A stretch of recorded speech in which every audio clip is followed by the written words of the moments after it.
విజయనగరం జిల్లా శృంగవరపుకోట మండలంలో పుణ్యగిరి దేవస్థానం. ఈ దేవస్థానానికి ఎంతో ప్రత్యేకత ఉంది.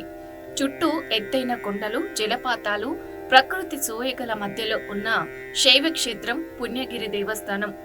పరమశివుడు శ్రీ శ్రీ శ్రీ ఉమాకోటి లింగేశ్వర స్వామిగా వెలిసి పూజలు అందుకుంటున్న శైవ క్షేత్రం పుణ్యగిరి దేవస్థానం. ఈ పుణ్యగిరి దక్షిణ కాశీగా పేర్కొన్న క్షేత్రం. సుమారు 7000 సంవత్సరాలు చరిత్ర కలిగి అత్యంత ప్రాముఖ్యత కలిగింది. పాండవులు అజ్ఞాతవాసం చేసే సమయంలో ధర్మరాజు ఈ క్షేత్రంలో ప్రతిరోజు పూజలు నిర్వహించేవాడని ప్రసిద్ధి. ప్రస్తుతం పూజలు అందుకుంటున్న శివలింగం నుండి 6 అడుగుల కింద భాగంలో స్వయంభుగా వెలిసిన పాలరాతి శివలింగం, నంది వెలిశాయి. ఇక వీటిని అనునిత్యం సంవత్సరం పొడవునా అభిషేకం చేసుకుంటూ ప్రవహించే పుట్టు ద్వారా ఈ దేవాలయానికి ప్రసిద్ధి.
ఇప్పుడండి పూర్వకాలంలో ఇక్కడ పాండవులు అరణ్యవాసం చేసేవారు.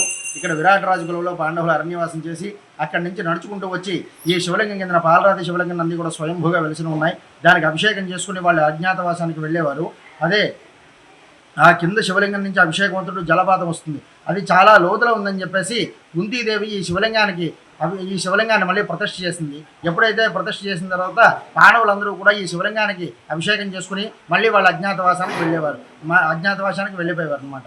ఇది కుంతీదేవి ప్రతిష్ఠ చేసిందండి ఈ శివలింగం. ఇది మహాభారత యుద్ధం జరిగిన అంటే సుమారు 7000 సంవత్సరాల క్రితం దండి ఈ శివలింగం అనమాట. అలాగే కొంత దూరం కిందకి వెళ్ళేసరికి ఎడం చేతి వైపుగా త్రినాథి గృహ అని చెప్పేసి ఒకటి ఉంటుందండి. అక్కడ ఐదు శివలింగాల మీద నిత్యం అభిషేకం అవుతుంటూ ఆవు పదుగుల్లోంచి నీళ్లు పడుతూ చుక్క నీళ్లు పడుతూ ఉంటాయి.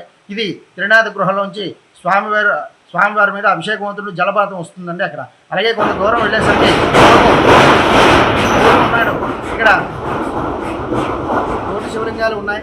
ఇక్కడ శివలింగాల్లో అస్థికలు కలిపితే, చనిపోయిన వాళ్ళ అస్థికలు కలిపితే కనుక కైలాసానికి వెళ్తాయని చెప్పేసి పరమేశ్వరుడు చెప్పాడని చెప్పేసి అని అంటారు. అలాగే కొంత దూరం వెళ్ళేసరికి అక్కడ దారగంగమ్మ వారి లోయిందండి.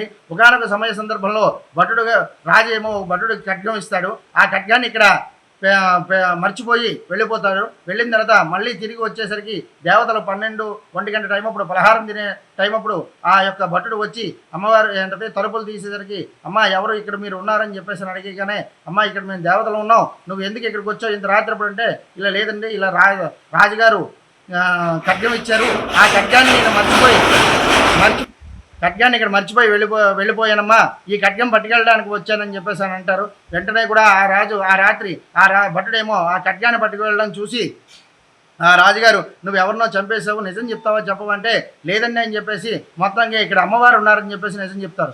ఎప్పుడైనా సరే అమ్మవారు ఎప్పుడైతే ఆ రాజుకి తలగా 1000 చెక్కలైపోతుందో అప్పటి నుంచి కూడా అమ్మవారు ఇక్కడ ఎవరు కూడా శృంగవరపు కూడా ప్రజలందరూ కూడా ఇక్కడికి రావవసరం లేదని చెప్పేసి ఒక రావి చెంపు కింద విసురుతారు. అది స్థాపితం చేసి పైన విగ్రహాన్ని ప్రతిష్ఠ చేస్తారు.